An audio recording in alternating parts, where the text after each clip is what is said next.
जय मसीह की एकता सिंह मिनिस्ट्री में आपका स्वागत है। आज हम आगे की बाइबल स्टोरी को देखेंगे। आज हम देखेंगे कि याकूब और उसका परिवार कैसे मिस्र देश को आया और क्या क्या हुआ।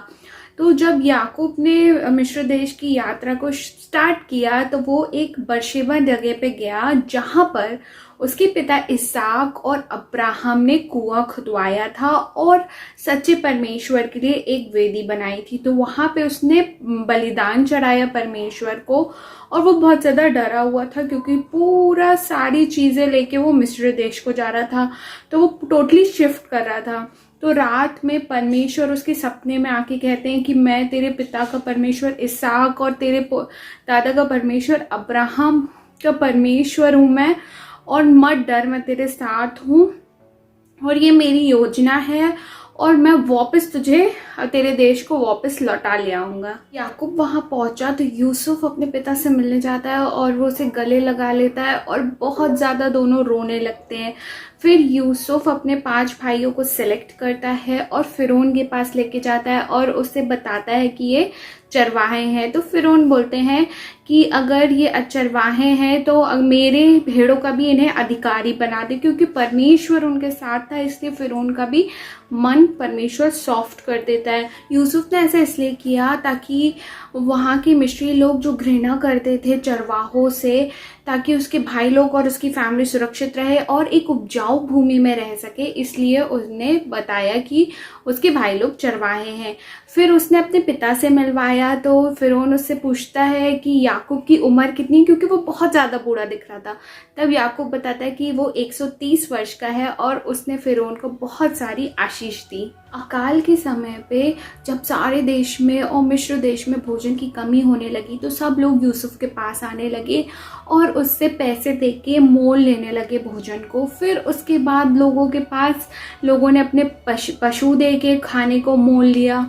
फिर लोगों के पास जब पशु भी ख़त्म हो गए, उनके पास पैसे भी ख़त्म हो गए, तो उन्होंने अपनी भूमि को बेच के खाने को खरीदा।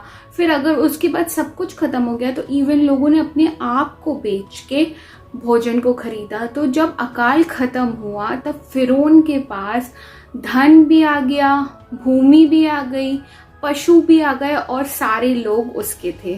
तब यूसुफ ने प्रजा को खाने के लिए और बोने के लिए भोजन दिया, बीज दिए और फिर कहा कि जो भी उपज होगी उसका 1/5 हिस्सा फिरौन को दिया जाएगा। याकूब 17 साल तक मिस्र देश में जीवित रहा और उसकी देखभाल उसका पुत्र यूसुफ करता था। और जब याकूब बीमार पड़ा तो यूसुफ और वो अपने दोनों बेटे के साथ अपने पिता के पास जाता है और उसका पिता याकूब यूसुफ को सच्चे परमेश्वर की बहुत सारी ब्लेसिंग देते हैं और साथ ही साथ उसके जो दोनों पुत्र जो मिस्र देश में पैदा हुए थे उन दोनों को अपने परिवार का हिस्सा मानते हैं। अपने दोनों पोतों को जो यूसुफ के बच्चे थे उनसे कहा कि लोग तुम्हारा नाम ले लेके आशीर्वाद दिया करेंगे, और वो यूसुफ को अपने पुत्र को एक एक्स्ट्रा भाग देता है भूमि का, जो बाकी भाइयों से एक एक्स्ट्रा पार्ट देता है, और वो एप्रेमियों से उसने जीता था। के बाद याकूब ने अपने सारे बच्चों को बुलाया और सबको आशीष दी जो एक्चुअली फ्यूचर की पिक्चर प्रेजेंट करती है, जो उनका भविष्य बताने वाली। तो उसने 12 गोत्रों को 12 ब्लेसिंग्स दी। सबसे महान ब्लेसिंग यहूदा को मिली और वो इजरायली जाति का मेन लीडर बना, और उसका कंपैरिजन लायन से किया गया है बाइबल में। और उसके लिए ये भी लिखा है कि शीलो का राजकुमार, यानी कि जब तक यीशु मसीह नहीं आ जाएंगे उसका राज्य कभी, यहूदा का राज खत्म नहीं होगा। और उसकी सबसे बड़ी प्रतिज्ञा उसकी पावर से नहीं थी, उसकी शक्ति जो इस बात में थी, इस ब्लेसिंग में थी कि यीशु मसीह जो हमारा उद्धार करता है, जो जब शरीर धारण कर इस पृथ्वी पे आएगा तो वो यहूदा के गोत्र से आएगा। यूसुफ को एश्योरेंस मिला कि परमेश्वर उसके साथ है और उसको संभाल के रखेगा। और जब उसका पिता याकूब मरने वाला था, उसके पहले उसने यूसुफ से को आज्ञा दी कि मुझे वहीं दफनाना जहाँ पे मेरे पिता इसहाक और रेबिका को दफनाया गया है, अब्राहम और सारा को दफनाया गया, उसी गुफा में तुम मुझे भी दफनाना। ब्लेसिंग देने के बाद जब याकूब 147 ईयर्स का हुआ तो वो मर गया, और फिर उसने 40 दिन बाद उसके बेटे यूसुफ ने उसे मैकपेल की गुफा में दफना दिया। और फिर उसके बाद 70 दिन का शोक किया, और फिरौन ने पुरनियों और सेना को भेज के उसके पिता को दफनाया। यूसुफ के भाई बहुत ज़्यादा डर जाते हैं और वो सोचते हैं अब तो पिता मर गए हैं, तो उसके बाद यूसुफ हमसे बदला लेगा।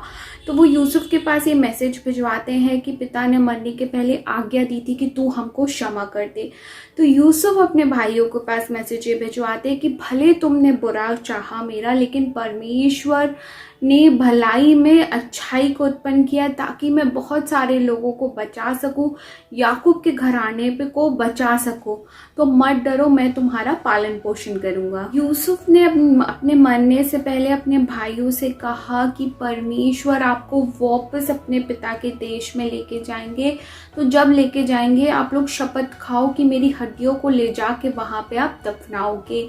120 ईयर्स में यूसुफ की मृत्यु हुई और उसने अपने बेटे के पर पोते को और पोते को भी देखा था। तो जब हम परमेश्वर के साथ रहते हैं तो परमेश्वर बुराई में भी भलाई उत्पन्न करते हैं, और साथ ही साथ हमें इतनी ब्लेसिंग्स देते हैं कि सोचिए उसने अपने बेटे के पर पोते को देखा। मतलब आप बहुत सारी ब्लेसिंग्स को पाते हैं जब आप परमेश्वर पे पूर्ण रूप से निर्भर होते हैं कि चाहे कोई भी परिस्थिति हो, हर पल परमेश्वर आपके साथ रहता है। परमेश्वर ने याकूब के पूरे घराने को बचाया। उसने अपने एक बेटे के द्वारा, परमेश्वर ने उसके एक पुत्र के द्वारा उसके पूरे घराने को बचाया ताकि वो अकाल में मर ना जाए, ख़त्म ना हो जाए, और परमेश्वर की जो ब्लेसिंग्स है वो उनके ऊपर हमेशा होती रही। इस छोटे से वचन को सुने जाने पे परमेश्वर आपको बहुत सारी आशीष दे। आमीन।